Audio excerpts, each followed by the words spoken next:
Hola, muy buenas a todos. Y estamos de nuevo en la serie Sanatana Dharma, la vía del hinduismo, con Ángel, que siempre es un placer. Retomamos después de esta pausa veraniega y hoy vamos a hablar de un tema vertebral dentro de lo que es la tradición hindú, como el texto de la Bhagavad Gita. Así que, Ángel, bendiciones, saludos, bienvenido de nuevo al canal.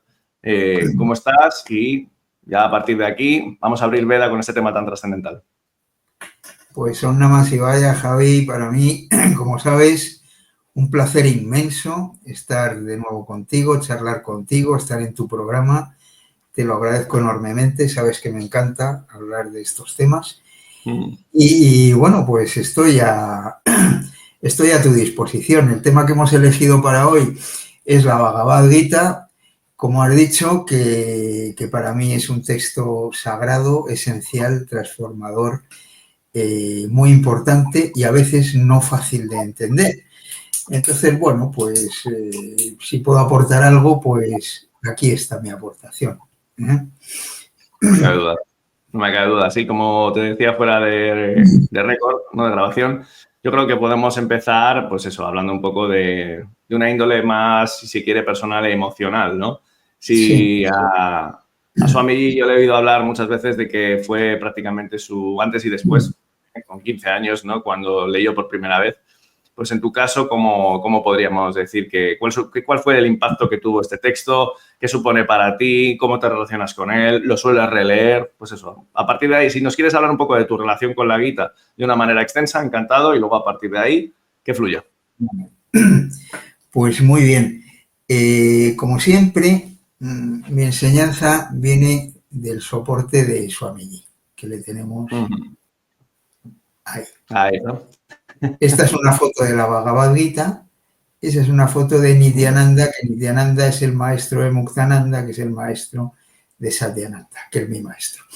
Bueno, como has dicho muy bien, para Swamiji fue el texto fundamental en su camino espiritual, porque con 15 años y casualmente un profesor de religión en el instituto le pasó un ejemplar de la Bhagavad Gita y él por primera vez, nos ha contado muchas veces, que sintió que había leído algo que verdaderamente merecía la pena, pero que no entendía.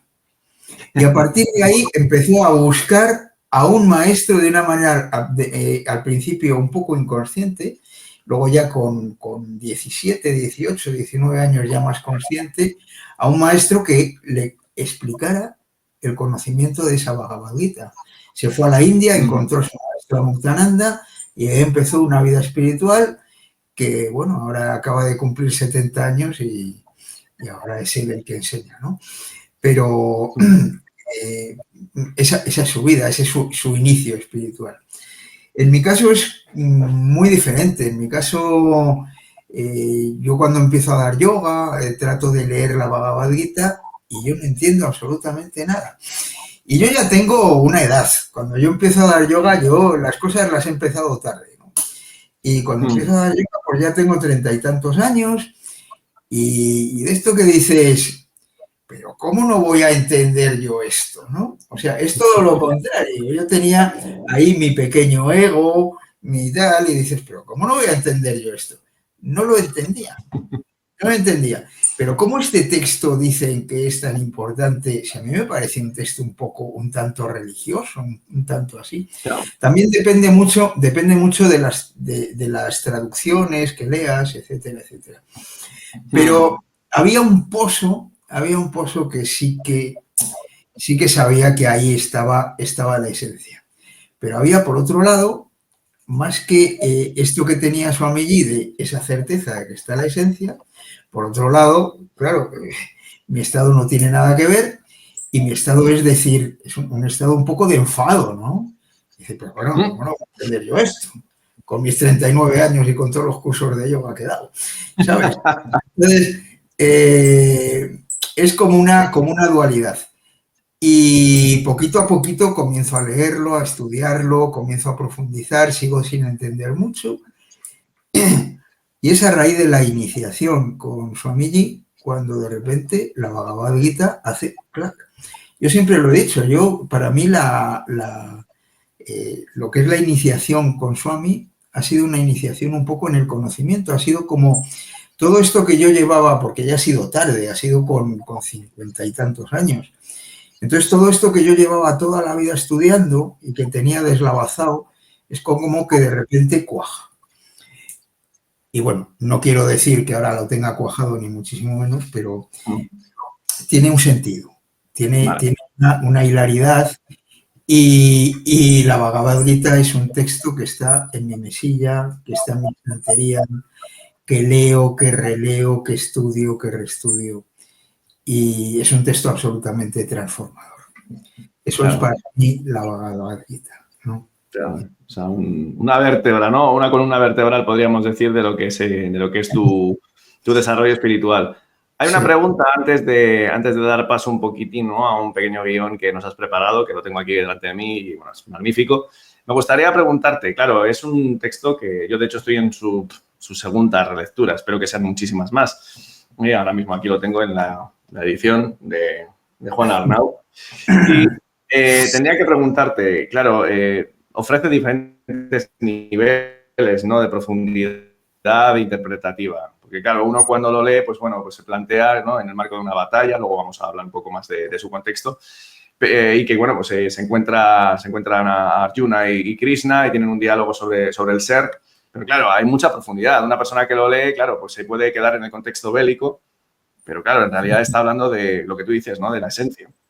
Entonces, ¿hasta qué punto esas sucesivas relecturas y esa compañía permanente de la Gita en ti te va haciendo mayor mella y vas descubriendo mayor calado en este texto?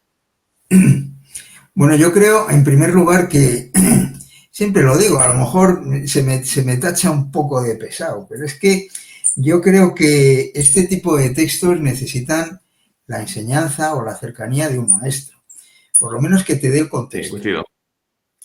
Claro. Eso es muy importante.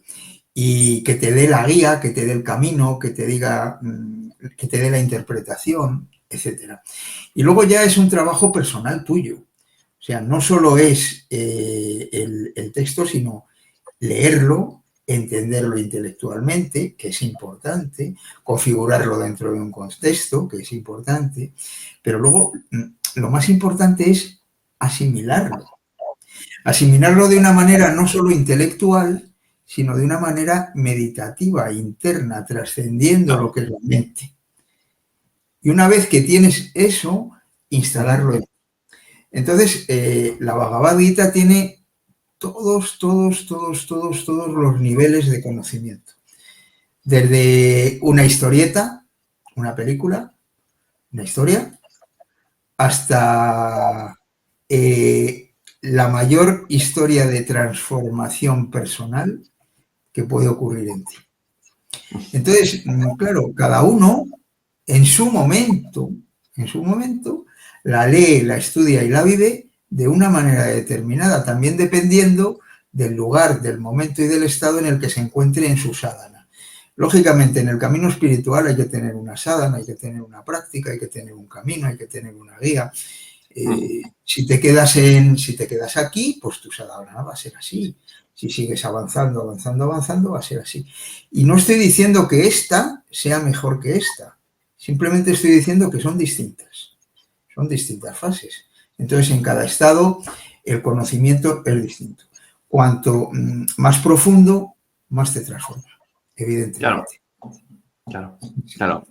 Dentro de esto, precisamente, se me ocurría una pequeña preguntita y es, claro, entonces, dentro del marco de tu desarrollo en la actualidad, porque, bueno, a mí me gusta mucho cuando hablo con los invitados del canal, pues aludir al presente, ¿no?, al momento presente en el que estamos haciendo esta charla, que hoy, bueno, por cierto, estamos grabando este capítulo en un momento de eclipse lunar bastante potente, o sea que no es cuestión menor. Antes me lo has nombrado, me ha gustado mucho ese punto. Entonces, dentro de lo que es hoy, septiembre del 25, ¿cuál sería para ti? No digo la esencia de la Gita en el sentido que es lo que voy a decir, ¿no?, la esencia de la Gita en el sentido trascendental. No, para ti, ¿cómo podrías resumirnos sus mayores alimentos espirituales para ti? ¿Cómo te nutre? Bueno, Antes de entrar, si quieres, en el contexto, te digo un poco. Sí, luego lo vamos a aludir, ¿eh? O sea, esto es una especie de introducción. Yo estoy en el camino de la Advaita Vedanta. El Claro. Advaita Vedanta, de la no dualidad, y que es una darsana o una visión de lo que es la realidad, de lo que es el mundo y de lo que soy yo. Entonces, el Advaita Vedanta tiene como 3 pilares fundamentales, que por un lado son las Upanishads, que es la última parte del Veda. Por otro lado tiene la Bhagavad Gita, que yo diría, y mi maestro también dice, que es la parte como más práctica de esa enseñanza, y es un poquito más sencilla, es menos de conocimiento y más experimental. Y luego están los Brahma Sutras. Entonces, esos 3 pilares son como los 3 pilares de la Advaita Vedanta, ¿no? Entonces, la Bhagavad Gita es como la parte experimental, transformadora, que te cambia, es un poquito más sencilla que lo que son las Upanishads, aunque depende, hay gente que para él las Upanishads son más sencillas, ¿no? Todo depende. Y es como más práctica, es más dejar que la enseñanza te transforme. Es más.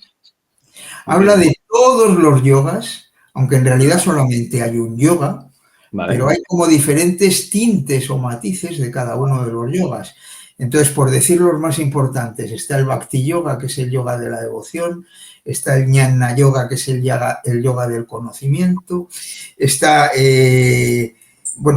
todos los yogas, ¿no? Entonces, está el Sankhya Yoga, están todos los yogas dentro de la Bhagavad Gita, y todos los matices de todos esos yogas están explicados por Krishna a Arjuna. Entonces te da un conocimiento muy general de lo que es. Claro. Vale.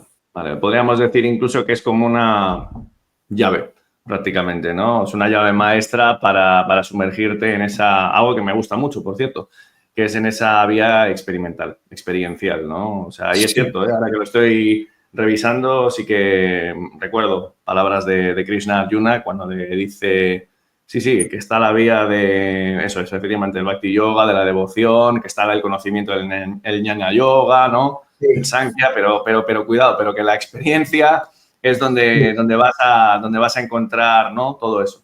Es algo que hemos aludido en otros programas, Ángel. Está el Karma Yoga, que no... El Karma Yoga, eso es. El Karma Yoga, que la es vía de la acción. Que en realidad el yoga de la acción es el yoga de actuar sin acción. Que luego, si quieres, entramos un poquito en él. Sí. Muy interesante. Mucho. Pues oye, vamos a entrar en el contexto, ¿no? O sea, es decir, aquí en el guión tengo, pues eso, ya nos comentas, ¿no? Cómo hay una distinción entre 2 conceptos que no me voy a atrever a pronunciar porque yo no sé sánscrito. Entonces, me encantaría, tengo que reconocer que aprender algún idioma sagrado es algo que siempre me gustaría hacer. Pero bueno, no sé si transitar esa vía. Coméntanos, si quieres, ese primer punto que hablabas un poco dentro del contexto general del hinduismo, lo que supone, ya hemos hablado un poquitín en ello, pero bueno, en torno al guión que tú has preparado, que me parece, yo te digo, maravilloso, te escucho. Bueno, pues dentro del hinduismo escrito, ¿vale? Lo que ha llegado a nosotros, también a través de los maestros llega un hinduismo verbal, pero sobre todo el escrito, tenemos como 2 fuentes fundamentales, dos caminos fundamentales, que es el Ensruti y el Ensriti. El Ensruti es aquello que ha sido revelado por la divinidad o por el absoluto a una serie de rishis o de personas preparadas en un momento determinado. O sea, es un conocimiento de origen divino que llega a alguien muy especial y que ha ido transmitiendo a sus discípulos y que luego se ha escrito a través de los Vedas. Y forma una pregunta. Sería como lo que otras tradiciones llaman el don de la profecía, ¿no? Por decirlo de una forma. Es como una bajada de la nube.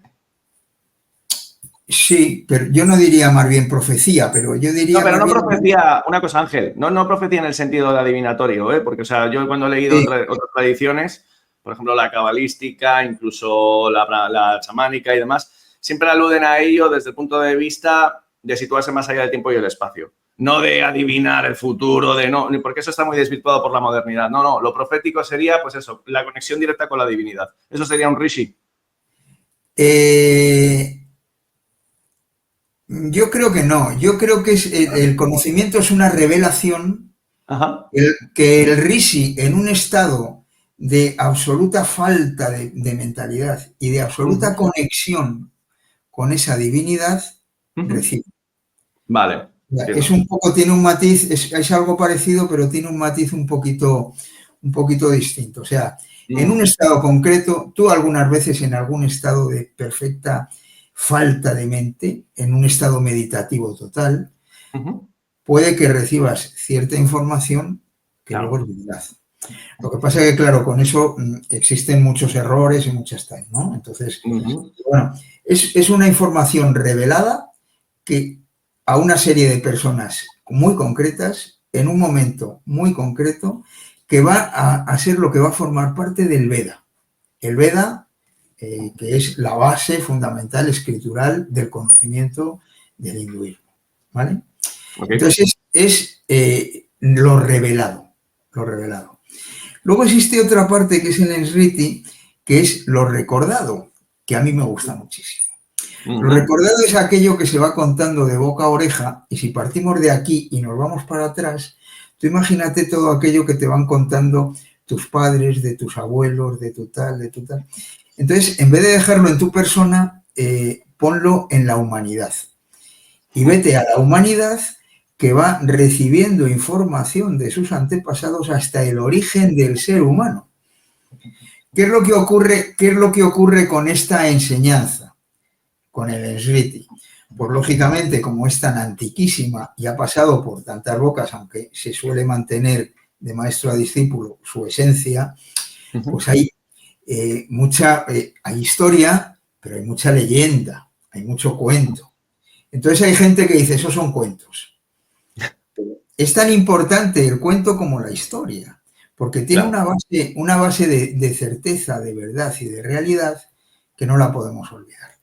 Entonces, esto que se va contando de boca a oreja, que es lo recordado, forma parte del Smriti, y dentro del Smriti pues está el Mahabharata y está el Ramayana, ¿no? Que son quizá las obras más importantes de la épica de lo que es el hinduismo, ¿no? De lo que es la historia de la India, de lo que es el Hindostán y todo esto, ¿no? Entonces, Ramayana, Mahabharata. El Mahabharata es quizá la epopeya más extensa de toda la literatura mundial, quizá. Tiene 100.000 estrofas, que son 400.000 versos, son una cantidad de volúmenes que no te puedes ni imaginar. Y dicen dentro del hinduismo que lo que no está en el Mahabharata es que no existe. Es que no está. También lo llaman el quinto Veda, y lo llaman el quinto Veda porque lo tiene todo, pero contado de una manera un poquito más sencilla. La historia cuenta, o la leyenda cuenta, que la divinidad se le aparece a Vyasa y le dicen, hombre, deberías de escribir estos Vedas, pero de una manera un poquito más sencilla que pueda llegar a la gente, no solo a los brahmanes preparados para adquirir este conocimiento, sino a todo el mundo. Entonces escribe el Mahabharata, que es tan extenso que le ayuda ¿cómo se llama? Ganesa. Ganesa es el hijo de Shiva y es el escribiente. Y Vyasa, y Ganesa, escribe el Mahabharata. Dentro del Mahabharata, que son, como digo, 100.000 versos, 100.000 estrofas, hay 700 estrofas, que es una parte central, que son la Bhagavad Gita, que es el momento, el instante previo a la gran batalla que se cuenta en el Mahabharata, que es la lucha entre el Dharma por los Pándavas y el Adharma por los Kurus. Entonces, se puede ver de una manera histórica, porque ha ocurrido realmente, esa batalla ha ocurrido hace 5.200 años, en un lugar especial, al norte de Delhi, en Kurukshetra, el campo de Kurukshetra, pero se puede ver de una manera también simbólica, porque es la batalla entre el bien y el mal que ha existido en la humanidad a lo largo de toda su existencia y a lo largo de toda su manifestación. Pues es muy interesante, ¿no? Madre mía. ¿Y qué actual? ¿Y qué actual? Porque tal vez a este paso, no sé si nosotros lo viviremos, pero tiene pinta de que ha de ocurrir otro Kurukshetra para que se equilibre este Dharma alocado de estos tiempos contemporáneos. Muy bien, bueno, pues entonces, nos hablas de que hay 700, que me ha puesto los pelos de punta ese dato, ¿eh? O sea, es decir, 700 estrofas Sí. dentro de dentro de 100.000. Madre mía, verdad, no. O sea, sabía que era extenso el Mahabharata, pero no sabía que era tan extenso. O sea, Sí.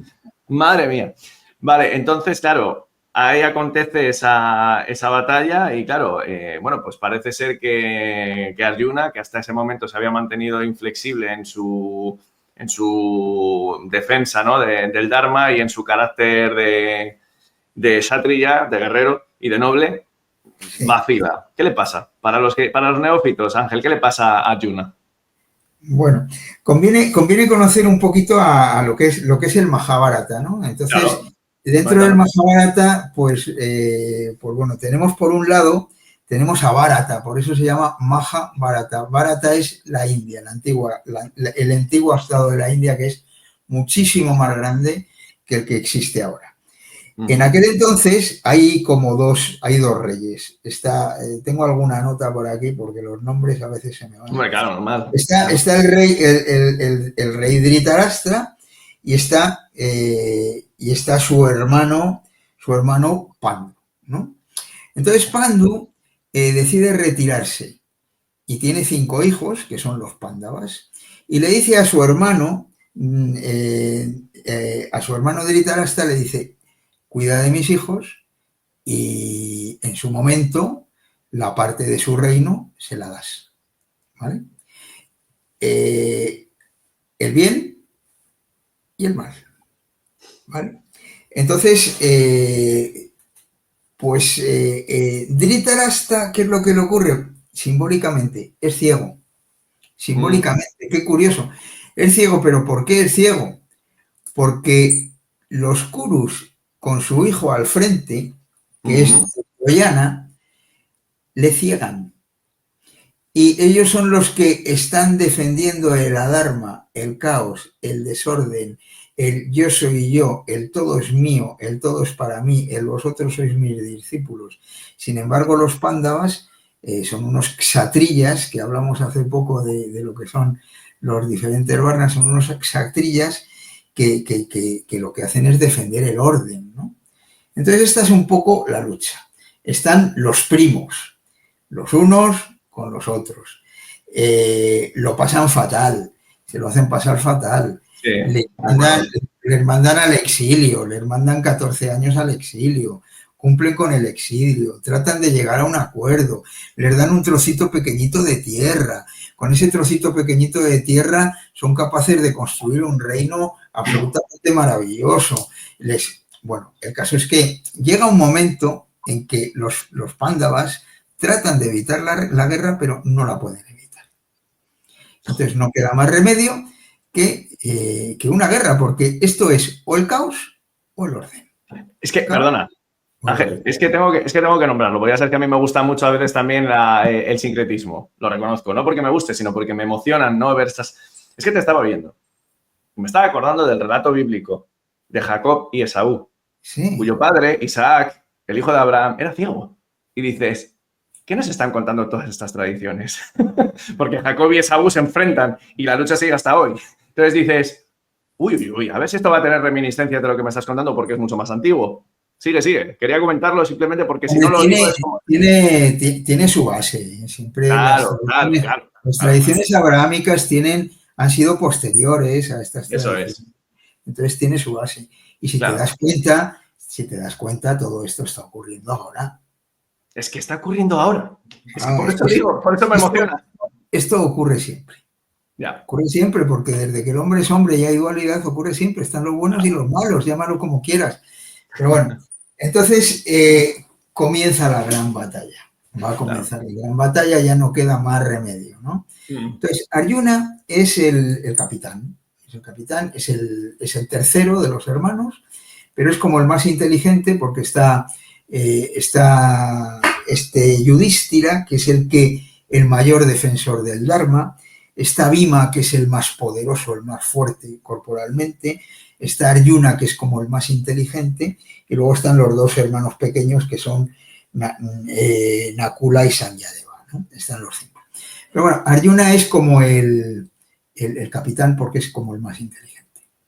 Entonces va a empezar la batalla, están en el campo de Kurukshetra y en el carro de Arjuna está Krishna.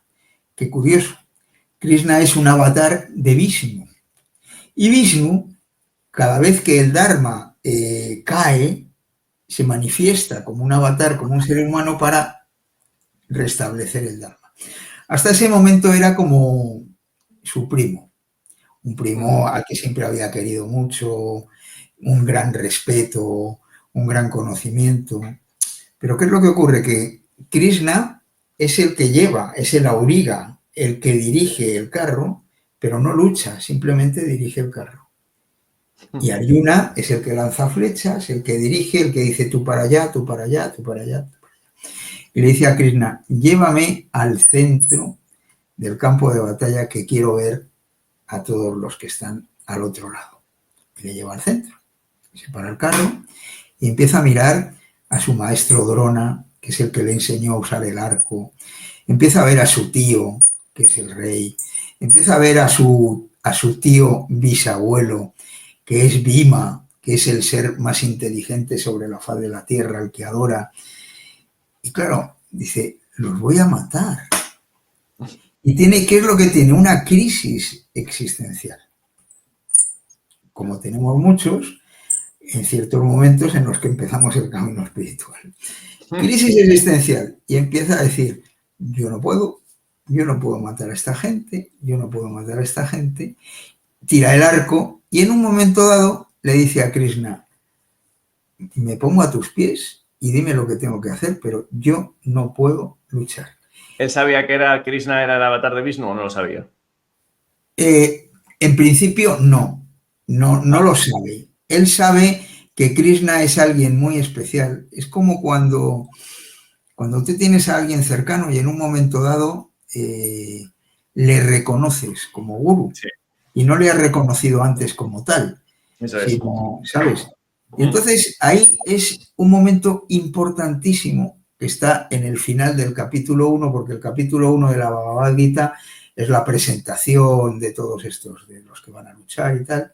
Y al final del capítulo 1 es la crisis existencial de Arjuna, y el principio del capítulo 2 es cuando Arjuna le dice, me pongo a tus pies, eres mi gurú, enséñame y dime lo que tengo que hacer, porque yo no sé lo que tengo que hacer. Claro. Y ese momento es esencial porque se crea la relación gurú-discípulo, que hasta entonces no existía. Entonces, Krishna adquiere la condición de gurú, porque antes, un gurú hasta que no le pides semigurú, no lo es. Y entonces, claro, no se mete en tu vida. Pero cuando a un gurú le dices, ayúdame, estoy aquí, es cuando se crea una relación que es mutua, porque tú tienes una obligación de hacer lo que él te dice y él tiene una responsabilidad contigo de cuidarte, de enseñarte, de guiarte y de todo esto. Y en ese momento empieza la gran enseñanza. Y la gran enseñanza de la Bhagavad Gita no es más que ese instante en el carro, antes de la batalla, en el que Krishna le enseña a Arjuna todos los yogas. Y en el que Arjuna se ilumina en vida, adquiere ese conocimiento existencial de una manera personal en sí mismo, se ilumina y hace lo que tiene que hacer. Sin hacerlo, ¿sabes? Reconoce a su propio ser, se conoce a sí mismo, conoce lo que es la acción sin acción, es decir, asume el conocimiento que Krishna le da. Madre mía.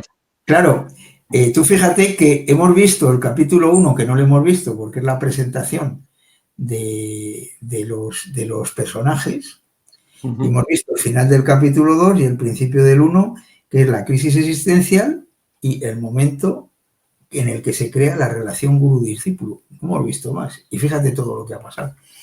Y de hecho te diría que incluso se crea una relación gurú-discípulo y una relación que podríamos emparentar también con esencia y coche, vamos a llamarlo, utilizando un poco un término New Age que no me gusta mucho, ¿no? Pero, o sea, el ser real que está como testigo y que observa el acontecer, porque claro, es muy bonito la metáfora de el auriga y el arquero. Es decir, la acción la desempeña Arjuna, pero el ser real, por eso entonces, claro, el vehículo se pone a los pies del conductor. Entonces es muy hermoso, porque también, claro, puede aludir a, vale, pero ¿quién se está viviendo aquí? ¿Quién se está viviendo aquí? ¿Quién está dejando que ese Dharma se exprese? Porque claro, te estaba escuchando y de nuevo un poquitín haciendo mención a esa unión de tradiciones que me gusta hacer porque me emocionan, como lo vuelvo a decir. Me acuerdo del último programa que hice con mi amigo Sifu, maestro de Tai Chi, y hablaba del Wu-Wei, el concepto taoísta de la no acción, precisamente. Pero no acción como no hago nada. No acción porque hago lo que tengo que hacer. Es decir, no pongo trabas a mi vida, no le pongo barreras a ese fluir del todo a través de mí. No sé si es correcto lo que estoy sintiendo, lo que estoy comentando al respecto. Sí. Pero para eso hay que estar muy abierto a lo que es el tema de la simbología. La Bhagavad Gita y todos los textos sagrados, en realidad, son simbólicos. Entonces, por ejemplo, te puedo contar varias simbologías de la Bhagavad Gita. Una que para mí es la más importante es el campo de batalla, ¿no? El campo de batalla, pues tenemos, por un lado, tenemos el cosmos. En el cosmos hay unas fuerzas que se pueden llamar positivas o negativas, o del bien o del mal, pero que tampoco son ni buenas ni malas, sino que, bueno, hay huracanes, hay choques entre planetas, estas cosas existen. Luego está el campo de Kurukshetra, lo podemos ver como un campo de batalla entre dos ejércitos. ¡Pum! ¡Pum! Pero ¿qué es ese campo de batalla? Ese campo de batalla es el campo de nuestra mente. Claro. Que tiene dos fuerzas, las fuerzas del orden y las fuerzas del desorden. Tiene unas fuerzas espirituales que nos llevan por el buen camino y que nos dicen, no, hombre, no voy a hacer esto, me viene mal. Pero no porque esté prohibido, sino porque, hombre, en mi camino espiritual, si yo hago esto, vamos muy mal. Y otras fuerzas que te dicen, hombre, pero ¿por qué no vamos hoy a tomarnos unas copitas? Y tal, por ejemplo, ¿no? Y claro, o ¿por qué no vamos? O el tema del salir, el tema de las compañías, el tema de hoy no medito, hoy no me levanto a meditar porque ya... Sí. ¿Qué más da que haga daño a otros si total me voy a hacer... es para mí. O sea, el servicio extremo a mí, ¿no? Claro. ¿Qué más dan los demás? ¿Qué más da el mundo? Sí, entonces la Bhagavad Gita es una batalla que se está virtiendo cada segundo en nuestra mente. No. Esa es la Bhagavad Gita. Claro. Claro. Y luego simbología, por ejemplo. Vamos a poner la simbología del carro que la has aludido muy acertadamente, ¿no? Tenemos un carro. ¿Qué es el carro? El carro es nuestro cuerpo. Claro. Tenemos 5 caballos. ¿Qué son los 5 caballos? Los 5 sentidos. 5 sentidos, fe y hermosura. Claro. Tenemos varios lugares a donde quieren ir los caballos. ¿Dónde? A lo que les gusta, a los 5 sentidos. Quieren ir aquí, allí. Tenemos unas riendas que si las sujetamos es una mente sujeta. Si los dejamos, los caballos van a ir a donde quieran. Tenemos un intelecto. Y luego además tenemos a 2 personajes en el carro. Ah, interesante. Un personaje es el Jiva, que se puede llamar Ángel Gracia, con todas sus creencias, con toda su educación, con todos sus sanskar, con todas sus tendencias, con todo su padre, con su madre, con su nombre, con su tal, con su cual, que lógicamente tengo una tendencia a actuar de una manera o de otra. Y tenemos a el Atman, que es Arjuna y Krishna. O sea, Krishna, que no actúa, que no interviene. Pero observa. pero que son el mismo. Pero que muchas veces nos situamos en Arjuna, que es el Jiva, y alguna vez tenemos algún atisbo de que somos mucho más que ese personaje. Y somos Krishna.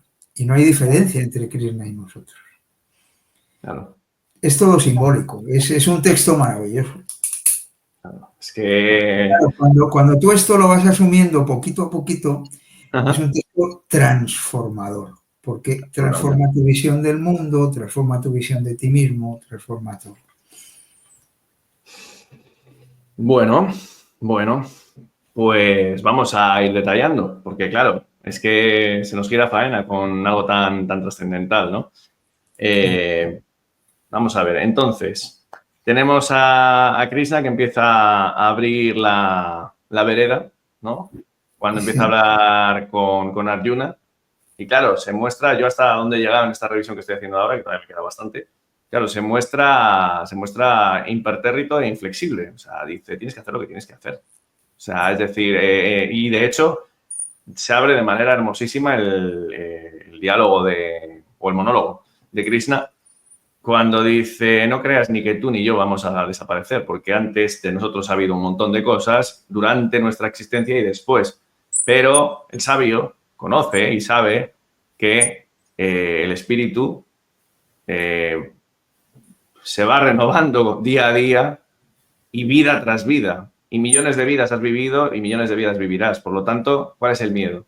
Si al final, además, es la totalidad la que se expresa en esta multiplicidad, pero tanto ese Bhima al que tienes miedo o tienes reparo de matar, no deja de ser más que tú. Y tú y él sois la totalidad.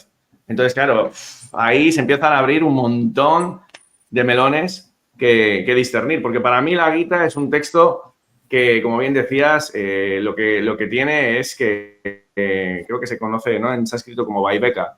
El discernimiento lo afila como un cuchillo, vamos, toledano. ¿Qué nos puedes contar? Bueno, pues primero felicitarte porque te has ido a la esencia. Mira, te cuento, casi todos los textos importantes del hinduismo y casi todos los textos importantes de toda tradición comienzan con la enseñanza más elevada.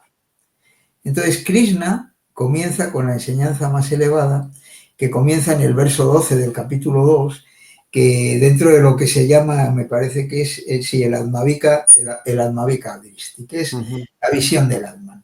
Entonces le da a Krishna la visión más elevada que se le puede dar.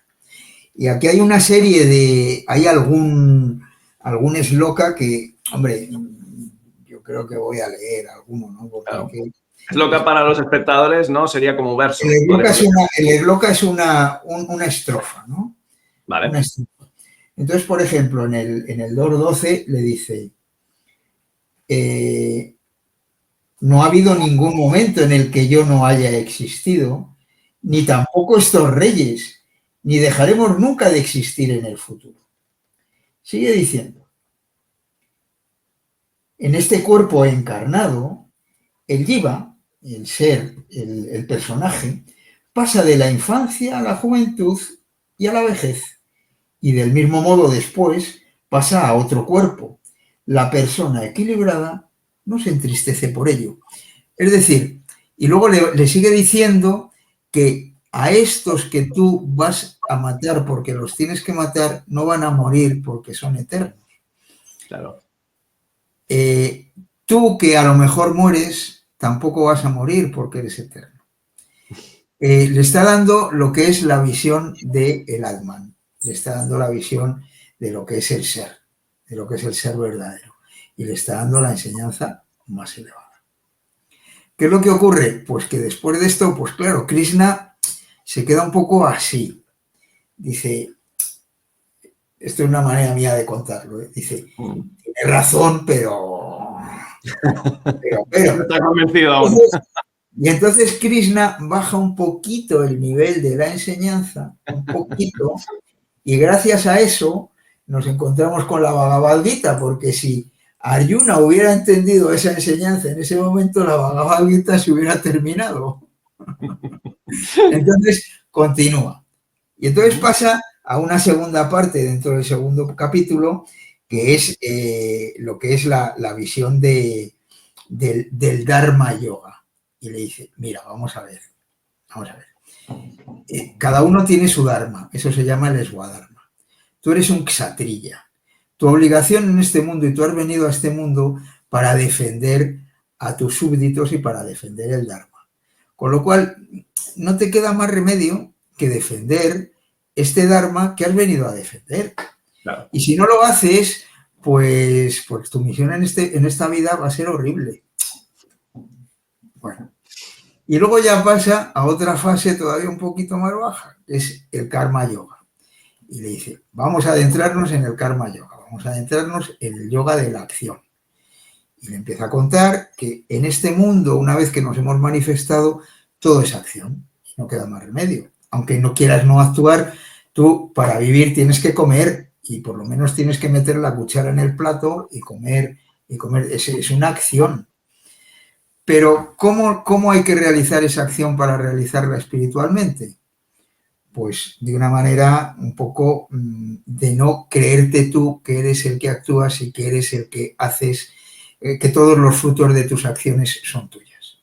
Aquí, en el camino espiritual, lo que se trata es un poco de destruir o de diluir ese ego, el ego que es la fuente de la inteligencia, la fuente de la mente.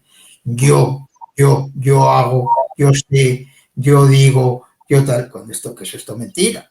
Es todo mentira. Hombre, a ver, ciertas cosas a este nivel, claro, si yo hago así, esto suena, evidentemente, pero en un camino espiritual y profundo, pues si yo quiero avanzar, pues esa acción y le va contando cómo tiene que ir realizando esa acción sin acción.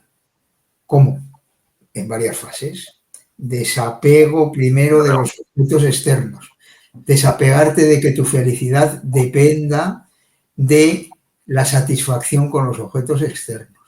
Segundo, desapegarte de la creencia de que eres tú el que hace las cosas y los efectos de las cosas que tú haces son tuyos. Tercero, y le va explicando lo que es el Karma Yoga. Entonces, Krishna va bajando un poquito de nivel, pero luego sube y luego baja. Montaña rusa. Muy baja. Entonces, ese segundo capítulo que para mí es el más bonito, el más importante, el más de conocimiento, pero que luego, o sea, empieza con el yoga del conocimiento, que se llama el Sankhya Yoga, pero luego va bajando a una parte de Dharma, de obligación, y luego va bajando a una parte de Karma. Y luego ya se va introduciendo en el Karma Yoga, seguimos avanzando en la Bhagavad Gita, pasa al Bhakti Yoga, que es el yoga de la devoción, y termina otra vez con el yoga del conocimiento, cuando ya Arjuna tiene asumido todo eso. Si quieres vamos poquito a poquito, que me he liado aquí a contarte. No, que va. No te has liado para nada. Estoy encantado, vamos. O sea, disfrutando del programa muchísimo. Y creo que está muy bien condensado. Pues continúa, porque claro, ya te digo, yo como he podido revisar poco, sí que tengo algunos slokas, creo que has dicho que se llaman, ¿no? Marcados, pero prefiero que los leas tú para comentarlo. Así que si quieres puedes recuperar algunos otros de otros capítulos y lo vamos comentando. Que yo, vamos, feliz. Pues mira, el capítulo 3, aunque ha empezado en el 2, nos va hablando del Karma Yoga. Y el Karma Yoga es el yoga de la acción. Entonces, este yoga de la acción es este yoga que se utiliza mucho y que a veces es muy necesario. Por ejemplo, el servicio al gurú. Tú llegas a un gurú y le dices, dame el conocimiento. Quiero el conocimiento. Entonces, a lo mejor el gurú te dice, mira, pues hay historias védicas maravillosas, ¿no? Upanishádicas maravillosas, ¿no? Vas al gurú, dame el conocimiento. Y te dice, mira, cógete esas 100 vacas, llévatelas al monte y cuando sean 1000, vuelves. Porque tiene que hacer una práctica de karma yoga para quemar una serie de nudos que tiene en el cuerpo y en la mente, que si no son quemados, no puede recibir el conocimiento. No se va a integrar. A mí me ha pasado y le pasa a todo el mundo. Yo siempre he sido un ansioso del conocer, el conocer y el conocer. Y a veces que conoces intelectualmente muchas cosas, pero luego con el tiempo, cuando has pulido ciertas cosas en el camino espiritual, te das cuenta de que ese conocimiento intelectual no es el conocimiento verdadero de las cosas. Entonces, se necesita una purificación, un quemar cosas que están mal colocadas, un camino, eso es el yoga. El yoga es eso, es un camino en el que vas purificando la mente hasta que puedes adentrarte en el conocimiento, que el conocimiento en realidad es un conocimiento sin mente, porque el conocimiento de los conceptos y de la mente, pues en realidad no tiene ningún sentido. No, no hay... Yo decía el otro día, que no me entendían, decía el otro día, pero es que el conocimiento de lo que se ve es que no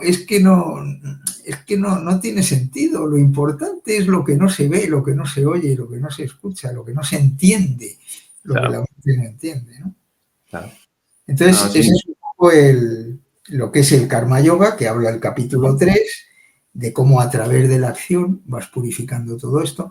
Nos habla el Karma Yoga, nos habla de Abhyasa y de Vairagya, que son dos palabras importantísimas en el yoga. Abhyasa es la práctica, se necesita una práctica. A mí esto de que ahora me dicen, que veo algunos anuncios de te enseño a meditar en 1 hora. Aprende a meditar para toda tu vida. Esas cosas, pues hombre, pues meditar, no sé, yo llevo 30 años meditando o 27 y yo no sé, hay veces que no medito, hay veces que medito, hay veces, o sea, es una práctica amorosa, continua, permanente. Y Vairagya es un desapego que empieza por un desapego de lo externo. Ajá. O sea, que no dependa tu felicidad de lo que ocurre fuera. Primero, de la satisfacción de tus sentidos con los objetos de tus sentidos, luego con lo que ocurre fuera. Si mi hijo aprueba las oposiciones, seré feliz. Si me compro el Mercedes, seré feliz, por ejemplo. Pero luego, de lo que ocurre dentro, el desapego del ego, de la mente, del personaje, de tal. Claro. O sea, hay como 3 niveles de desapego. Entonces, ese es el Karma Yoga. Ese es el camino del karma, del trabajo, del quemar, de tal. ¿Vale? Importantísimo, ¿eh? En estos tiempos. Importantísimo, siempre ha sido así. Si es que esta gente antigua sabía mucho más que nosotros, o por lo menos eran más conscientes. Ahora yo creo que ha habido un lavado de cerebro general, porque la gente con tal de sobrevivir, pues tiene bastante, ¿sabes? Entonces, sí, bueno. Pero también es un poco, perdona Ángel, ahora que abres esta brecha y perdona por hacer un paréntesis. Sí, claro, precisamente también viene motivado, yo creo, por una autohipnosis, porque como ya hemos hablado en otros programas, estoy de acuerdo, pero también es un poco por el autohechizo de la acción perpetua y de lo que tú estás comentando, ¿no? De darle, si le damos la vuelta, de un apego brutal a lo material, un sinsentido existencial, porque vamos a ser sinceros. Precisamente antes estabas hablando de la primera lección de la Gita, eso que, o sea, la gran lección, ¿no? Que habla de, yo creo que no ha habido lección más preciosa sobre la reencarnación que lo que comenta Krishna Arjuna nada más comenzar su monólogo. Sí. Pero claro, en un sinsentido existencial como el que existe a día de hoy, donde no tenemos más que una idea de mortalidad. Yo todavía me acuerdo de hablar con conocidos y cuando les planteas esa vida, recientemente me pasó con mi propia madre. Y mi madre es una mujer que tiene unas convicciones espirituales fundamentadas, pero claro, pero ella misma me decía, es que hijo, yo todavía tengo mucha identificación con el cuerpo. O sea, yo no tengo esa confianza.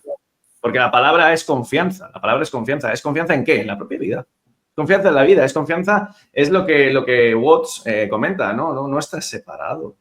Tú eres una manifestación de todo. Alan Watts, que con Swamiji lo cité, ¿no? Cuando tuve la entrevista con él.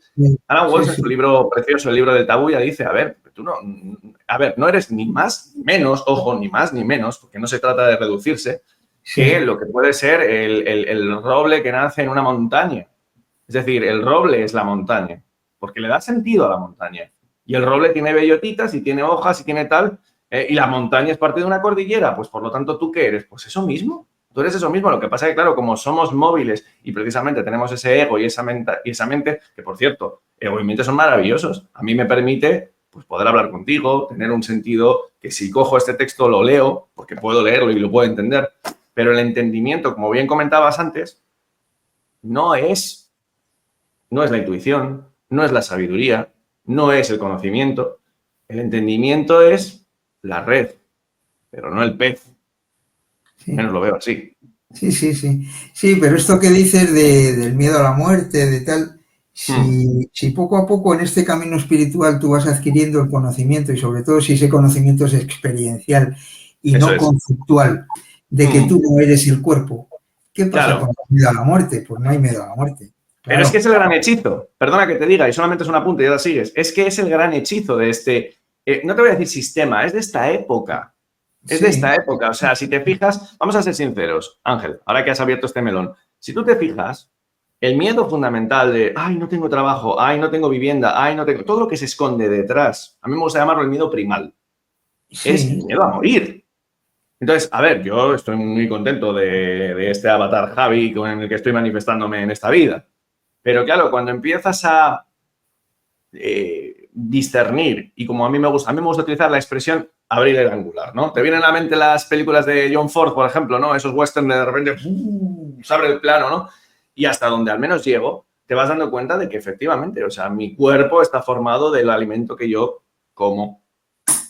Mi vista, de la luz que filtro, y así podría seguir, ¿no? Mira, en el prólogo de esta versión que tengo de la Bhagavad Gita, el traductor habla de un concepto hermosísimo creo que está en su Upanishad, que es la ciudad de las 9 puertas. Sí, sí, sí. Yo soy el habitante de la ciudad de las 9 puertas. Las 9 puertas son los orificios que tiene mi cuerpo. Sí, sí, sí. Entonces, claro, yo lo que soy es, si razonamos sobre ello, y permíteme extenderme un poco en esto, ¿qué soy? Bueno, un testigo de todos los sentires que pasan a través de mí, porque yo soy un vacío consciente. Yo soy la consciencia y la consciencia es vacío y lleno a la vez. Entonces, ¿qué es lo que ocurre? Y ahora te dejo paso. Me estaba viniendo a la mente un diálogo precioso de Antonio Blay en el que habla, a ver, todas esas ideas chaladuras de la reencarnación, como que yo soy Napoleón en otra vida o fui Napoleón. Todo. A ver, la reencarnación es una teoría correcta, pero también incorrecta en cuanto a que todo el sistema, todo el que cree que va a reencarnar, no reencarna. O sea, nos podemos olvidar de eso. Porque somos un vacío de conciencia.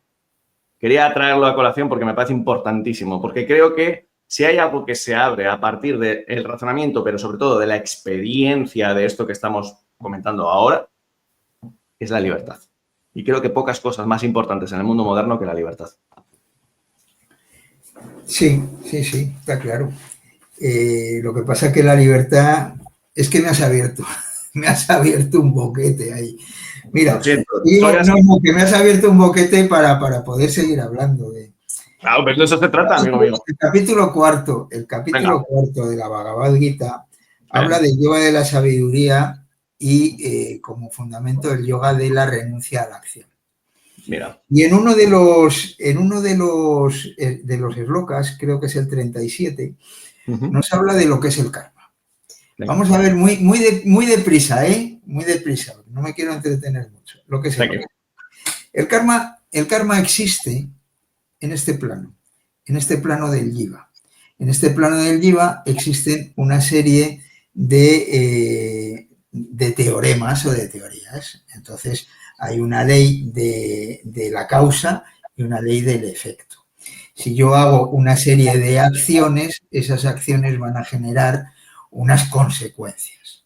Entonces, claro, todo esto ocurre dentro del mundo de la acción egoica. Si tú eres capaz de liberarte completamente de la acción y actúas sin actuar, no hay karma. Claro. ¿Qué es lo que ocurre con el karma? Nos lo explica Krishna y nos dice, existe un karma que se llama el Sanchita Karma. El Sanchita Karma es el karma generado en todas las vidas anteriores, de todas nuestras acciones desde el actuante, crea una serie de consecuencias que se van a vivir posteriormente, no exactamente, pero sí de una manera así. Es como el destino. No es el destino, es como esa libertad que no es absoluta, porque hay una libertad que nosotros tenemos unas tendencias y tal y cual. Dentro de ese Sanchita Karma hay un karma que se llama el Paradva Karma, que es el karma que nos toca vivir en esta vida. Entonces, tampoco es exacto, pero yo he venido aquí con unas tendencias, he venido con un padre, con una madre, con una manera de tal, con una inteligencia, con unos gustos, con uno tal. Todo eso lo tengo que ir puliendo y tal, pero yo tengo aquí un Paradva Karma. ¿Que me puedo iluminar en esta vida? Claro que sí, todo el mundo. Pero yo tengo ahí algo que tengo que terminar en esta vida. De alguna manera. Y en esta vida, si no me ilumino y sigo actuando desde el jiva, desde el personaje, voy a seguir generando karma, que es lo que se llama el agami karma, que va a formar parte del karma de mi vida posterior. Con lo cual, el tema de la reencarnación y de las vidas está dentro de ese que actúa desde el ego, desde el karma y desde tal. Porque hay una ley que no nos la podemos quitar. Si alguien se ilumina en esta vida, ¿qué es lo que ocurre? Pues que la rueda del samsara, de las reencarnaciones y de las muertes, termina. Porque no hay karma, no hay acción, y como no hay acción, no hay efecto. Y esa es un poco la teoría del karma explicada de una manera muy sencilla. Bueno, pero muy extraordinaria. Que la gente dice, el karma, es que el karma. Claro. Vamos a ver, si tú has asumido la acción sin acción de la que nos habla Krishna en el capítulo anterior, karma, si no la asumes, hay karma. Claro. Y sigues en la rueda de renacimientos y de muertes. ¿Que existen los renacimientos y muertes? Hombre, depende. Desde este plano, desde este nivel, sí. Desde el otro, no. Pero siempre y cuando actúes desde este plano, existe. Pero parece ser que hay gente que le gusta la marcha y cuando se ilumina quiere volver, ¿no? Porque ahí están las figuras de los bodhisattvas y los nirmanakayas, ¿no? Hay gente que quiere bajar a ayudar a pobres como nosotros que estamos ahí en el proceso. Bueno, eso son visiones también. El budismo lo ve de una manera, el hinduismo lo ve de otro. Hay avatares, hay jivanmuktas, hay seres que continúan ahí, hay maestros que han vivido iluminados en vida, que se llaman jivanmuktas. ¿Por qué alguien como Ramana? Ramana, vamos a ver, Ramana es un jivanmukta. Ramana estaba iluminado en vida. Y Ramana, te acercabas a él y simplemente el contacto, si tenías una predisposición especial, si creías en él y si te entregabas a él, entrabas en un estado especial. ¿Qué es lo que ocurre con Ramana? Que Ramana deja el cuerpo. ¿Qué es lo que ocurre con Ramana? Que Ramana deja el cuerpo, pero Ramana está en Arunachala. ¿Por qué es Arunachala? Porque es Shiva. Y porque tú vas allí y si estás abierto y si crees en eso y si efectivamente te dejas llevar, pues Ramana está ahí. Si vas allí de paseo y vas a darte una vuelta y a ver la montaña y a tirar unas fotos, pues, No. Claro, pero Ramana está, te lo aseguro. Ramana está. Y los rishis de la montaña sagrada están. Y Shiva es la montaña sagrada. Eso te lo puedo asegurar desde mi ser. No, te creo, porque mira, yo no he estado allí, no he viajado tanto como tú, pero te puedo decir una cosa, hay lugares donde puedes notar esa energía especial y efectivamente tienes que creer, pero no en el sentido de creencia egoica que hablábamos antes, no intelectual, no, tienes que abrirte, tienes que mantener una fisura abierta para que, ¿sabes?, entre eso, para que tengas esa devoción, porque para mí hay una cosa, yo al menos mi maestro fue un bhakti yogi, entonces claro, estoy muy, muy influenciado, ¿no?, por ello.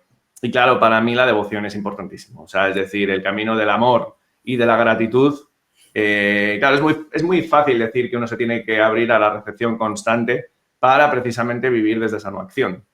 Es decir, lo que un cristiano llamaría hágase tu voluntad, Señor. O sea, porque no es más que eso. O sea, es decir, yo soy una expresión de algo que es infinito y se expresa a través mío. Pero claro, cuando tienes esa apertura, yo al menos es algo que trato de trabajar a diario, Ángel, pues claro, ¿qué ocurre? Que te vas entregando con esa devoción y esa gratitud y ello te permite sentir dentro de ti algo que no se puede explicar con palabras. No se puede explicar con palabras. No lo ves. No lo ves. O sea, yo de hecho, cuando a veces voy, mira, concretamente a una montaña que está muy cerquita de la zona en la que vivo, es una pequeña montañita que tiene un lago debajo. No me preguntes qué es. No lo sé. Yo sé que iba ahí de niño, pero siento cosas que me traen mucha paz. Entonces, vete a saber qué seres pudieron transitar por ahí, porque lo que me estás contando me ha resonado absolutamente. Me abres otra vía. Bueno. Que está en la Bhagavad Gita, ¿eh? No está todo en la Bhagavad Gita, pues vamos allá. O bueno, en la Mahabharata, perdón. Está todo en la Bhagavad Gita. Si nos vamos al capítulo 6, al capítulo 7, sí. El capítulo 7 se titula El conocimiento por medio de la experiencia directa del yoga. Y nos empieza a hablar del Bhakti Yoga, del yoga de la devoción. Y nos viene a decir que otra manera de liberarse, que no es muy diferente, es no el yoga del conocimiento, sino el yoga de la devoción.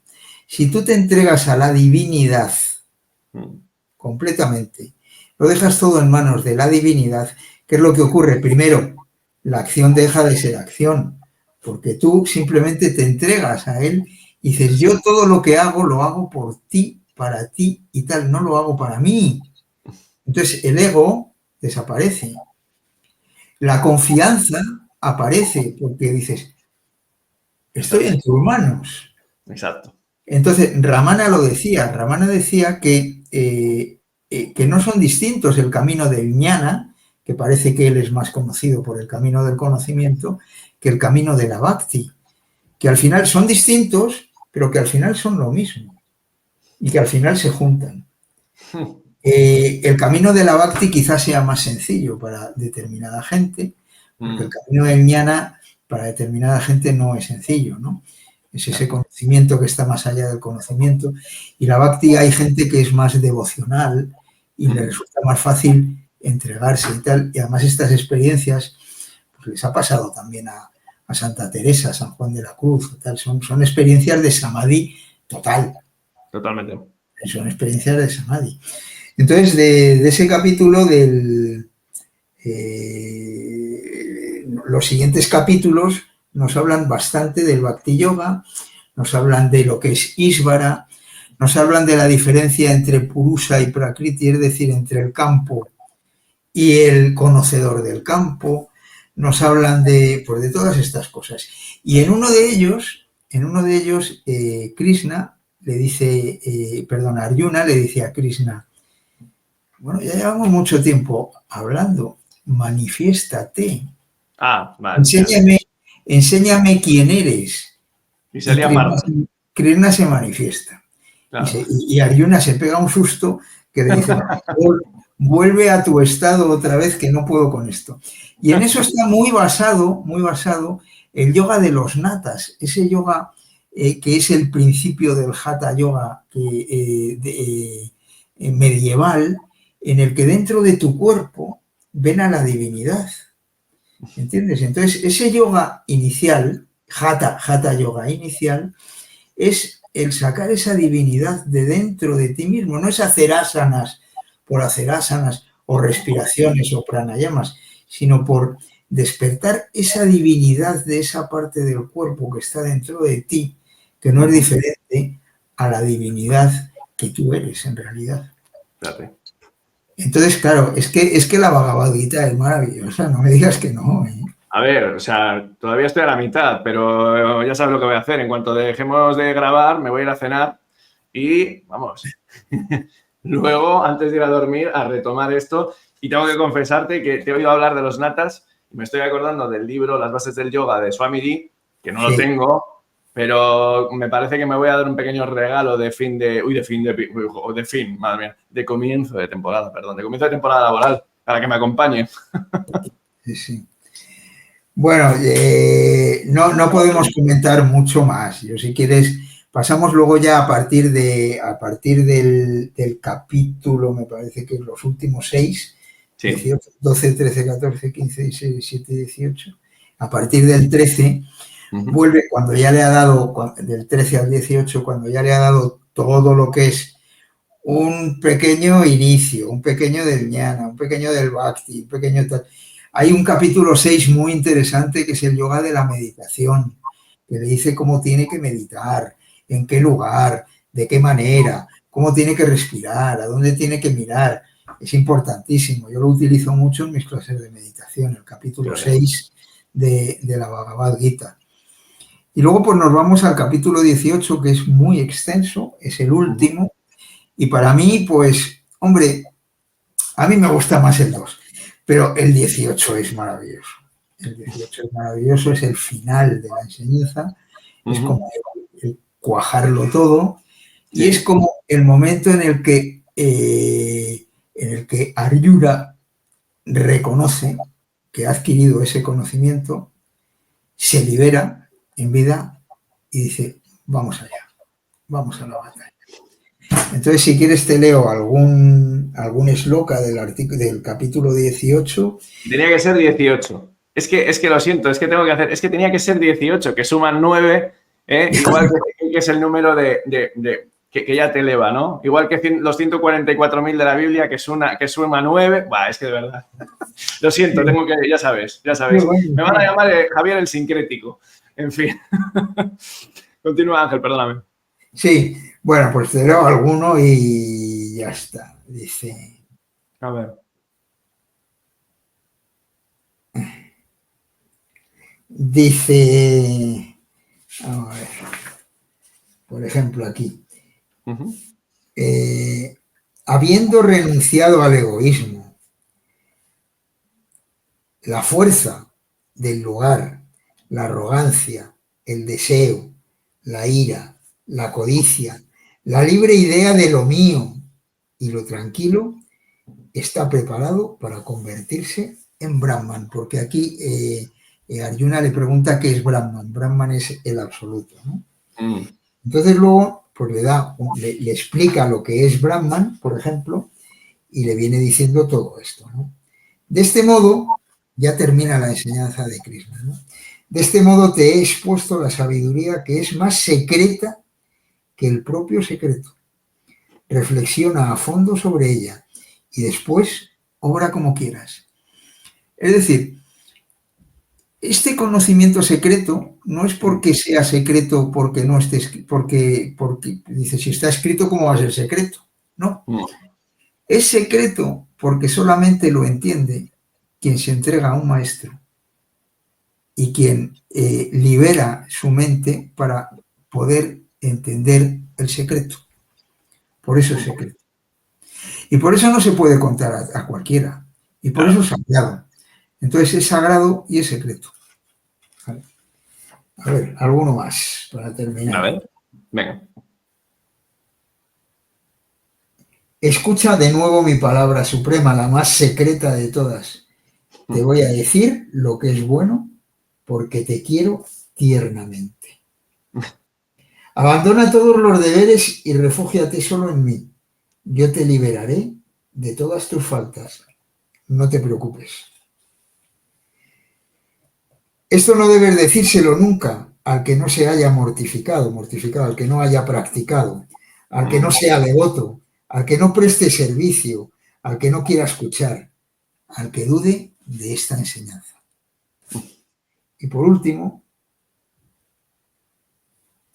le dice, termina Arjuna diciendo, mi engaño está destruido, pues por tu gracia he recuperado la memoria, que no es otra cosa distinta del conocimiento, oh Krishna, estoy seguro, mis dudas han desaparecido, obraré según tu enseñanza y tu palabra.